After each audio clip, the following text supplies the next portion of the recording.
দক্ষিণ দমদম পুরসভার এক কাউন্সিলরের অস্বাভাবিক মৃত্যু ঘিরে শোরগোল পড়ে গেছে।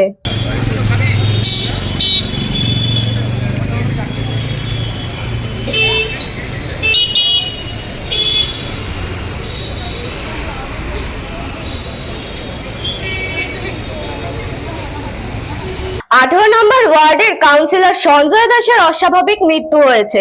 ঘরের মধ্যেই ঝুলন্ত অবস্থায় দেহ উদ্ধার হয় তার। নাগেরবাজার ILS হাসপাতালে নিয়ে গেলে তাকে মৃত বলে ঘোষণা করেন চিকিৎসক। সূত্রের খবর, মৃত কাউন্সিলর সঞ্জয় দাস দেবরাজ চক্রবর্তীর ঘনিষ্ঠ বলে পরিচিত। স্থানীয় সূত্রের খবর, ডিপ্রেশনে ভুগছিলেন ওই কাউন্সিলর। এই দক্ষিণ দমদম পুরসভাতে নিয়োগ দুর্নীতি মামলায় তদন্ত চলছে ইডির। সেই মামলায় গ্রেফতার করা হয়েছে সুজিত বসুকে। আমি শুনতে পেয়েছি যেটা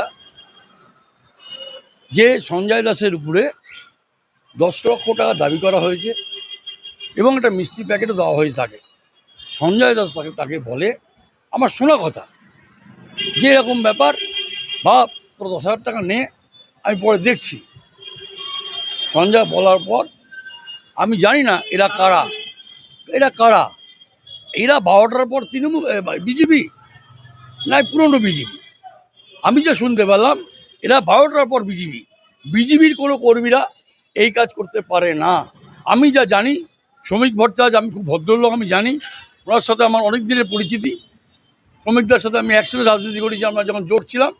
শ্রমিকরা এই ধরনের জিনিসকে বরদাস্ত করবে না, বিজেপি এই জিনিস বরদাস্ত করবে না। Bureau report, news Banga time. St. Augustine's Day School, Barakpur. Success for every child. Admission open session 2026 to 2027. Contact number 9007934555. AM Jewelers Ichapur Anandamath. আমাদের মেকিং চার্জ 3%। আমাদের লাইভ দেখুন JM Jewelers ফেসবুক পেজে প্রতিদিন রাত 7:35 আমাদের ভিডিও শেয়ার করলে পেয়ে যাবেন সোনার নাকছাবি একদম ফ্রিতে। ঠিকানা ইছাপুর আনন্দমঠ, উত্তর 24 পরগনা। যোগাযোগ 7439131404। আমাদের অনলাইন ডেলিভারির ব্যবস্থা আছে।